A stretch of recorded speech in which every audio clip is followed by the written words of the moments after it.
Okay, I'm going to begin. It is 1:30, and I was told this session starts at 1:30. And for those people who have arrived on time, you get to see it from the beginning. If you turn up late, you get to see it. I don't wait for people. I've spent too long a time waiting for people to turn up to events and then run out of time trying to present. So if you're here, we're ready to go. Okay, good afternoon, welcome. My name is Paul Bedford, and the session I'm going to deliver to you this afternoon is this one. Big box, budgets and boutiques, who's winning the retention battle? Now, if everything goes to plan, that video will record the whole session. Not today. You can't have it today. I can't do it today. But if you email me, and I'll give you my email address, I'll email you a link so you can watch the session again. Now, unfortunately for those people who are using translation, there won't be any translation into the language you're listening to. So, but at least you'll have me talking, and if you need to, you can get someone else to translate it for you. My understanding is we have 1/4 hours, or 1 hour and 15 minutes. I will plan to finish around about an hour. So then if you want to ask me questions, hopefully we could do some sort of question and answer. Okay, let us begin.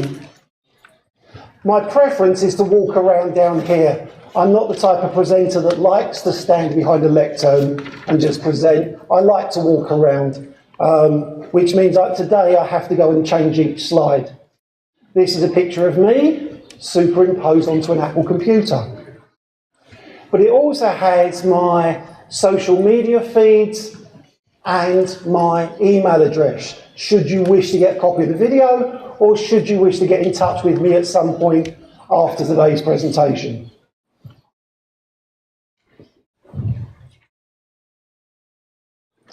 I'm very fortunate that I've had the opportunity to present internationally more than 150 times.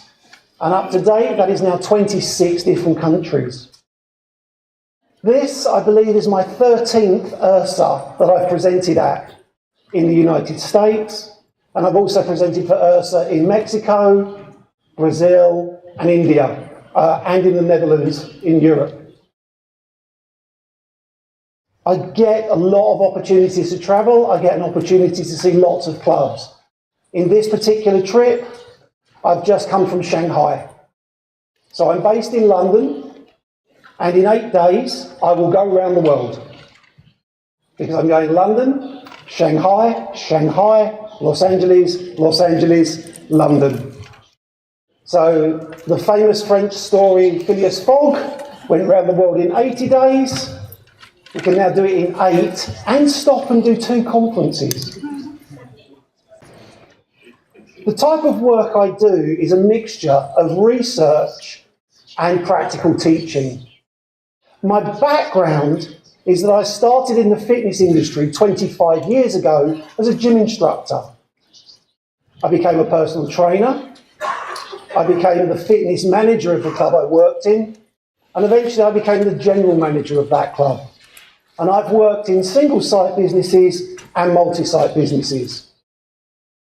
I spent 14 years training people to be personal trainers before I stepped away to study academically. And academically, I studied psychology. I've always been interested in how you keep people exercising. Because for me, lots of people come into our clubs and facilities full of motivation, full of enthusiasm, wanting to start exercise, but very quickly they give up. And only a small percentage keep going week after week, month after month, and year after year. So I did a master's degree in exercise psychology. I did a second master's degree in research science. And then I did my PhD looking at how you apply behaviour change psychology in fitness environments. And so now I have a unique collection of skills, which is I understand the fitness industry, I understand human psychology and behaviour, but I also understand statistics and numbers, so I can test things and run analysis. And one of the bigger projects I've done in the last few years was this one for IHRSA.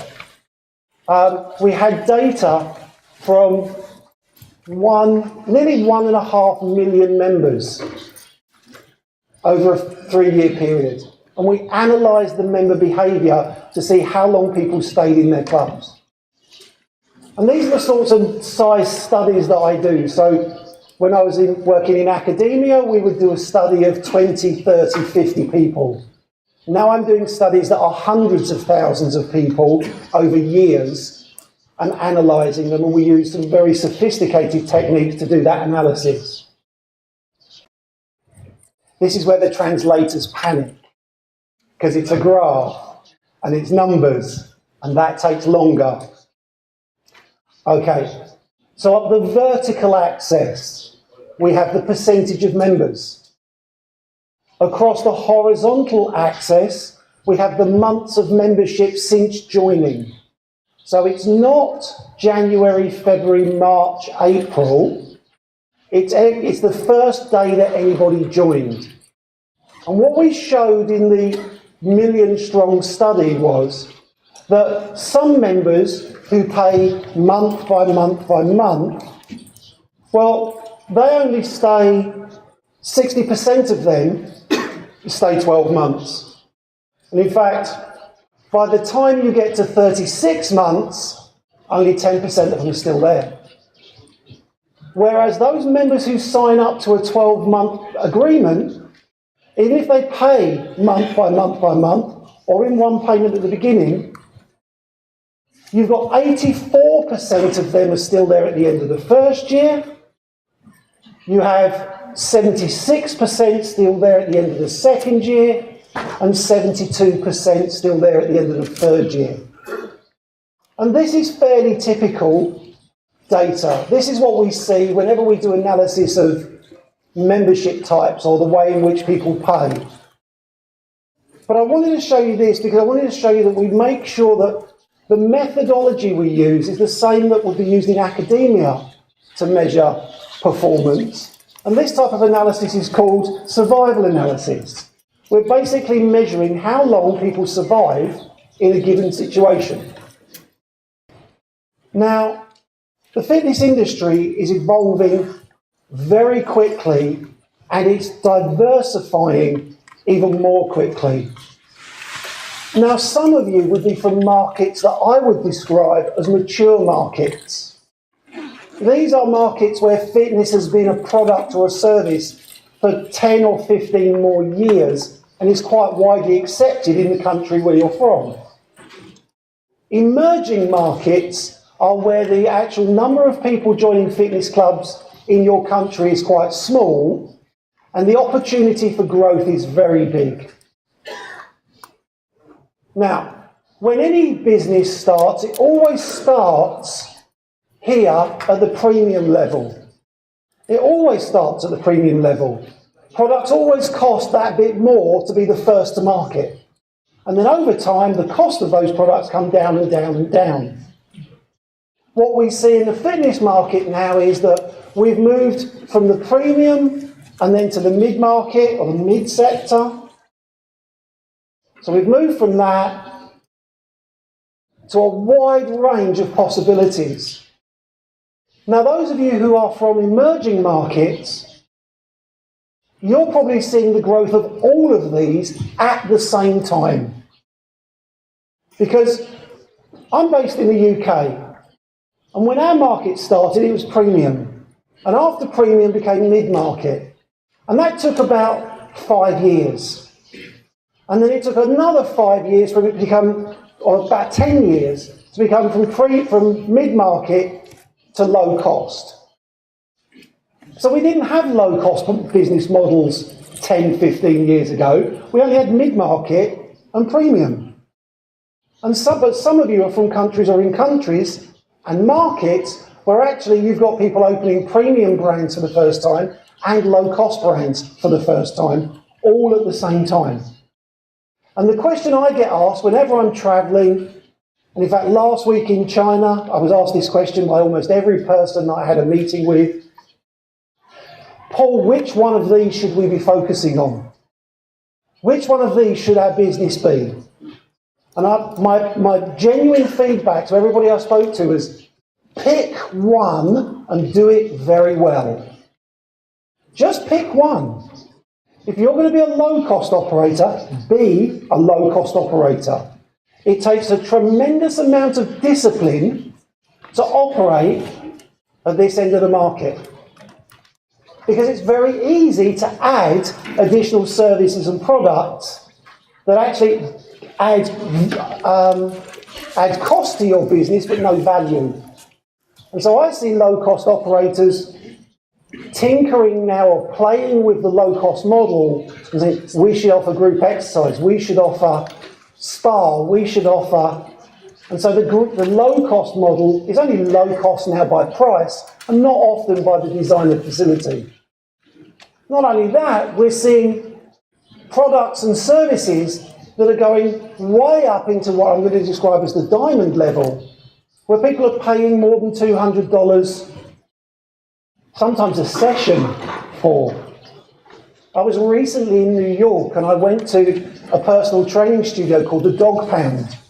It's not very big, it would easily fit inside this room. Kurt, the owner of the Dog Pound, charges $500 an hour for personal training. And his personal trainers who work for him charge $175 per hour. And they don't even own the club. So we're seeing a real fragmentation of the market. Now for me, when I'm looking at businesses, there are three phases to a business. There is the join period. And I always measure joining in people. How many people joined this month? There's the period of time that they stay for, measured in weeks, months, or years. That was a short lecture. And then there's the leave point. And the leave point is when people stop using your product or service. I also measure that in people. Personally, I would never ever measure it as a percentage of my membership.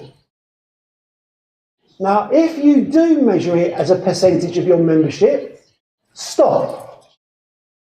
Because it masks or hides what's truly going on in your business.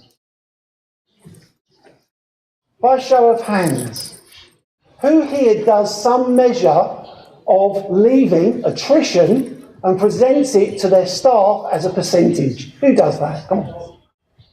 Okay. All right. Why don't you present how many joined as a percentage?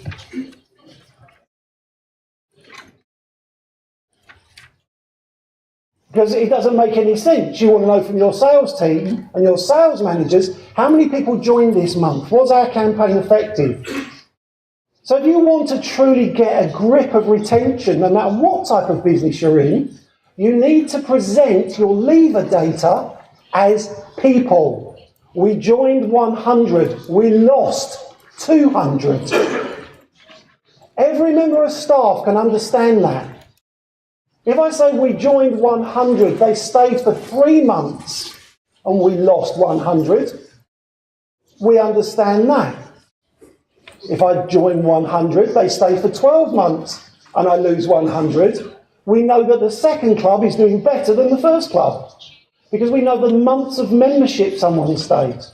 So it becomes very important the way in which you measure things to accurately understand what's going on. So for me, and I make this point very clearly, attrition is a measure of how many people leave. Stop converting it into a percentage, because it doesn't help you understand what's going on in your business. We've done that. Also, retention is not the opposite of attrition.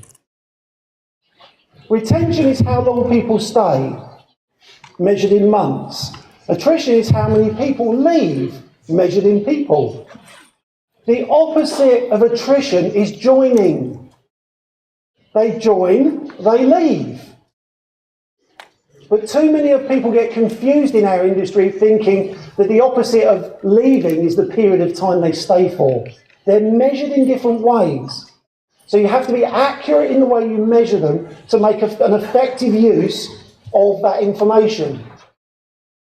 We've done that.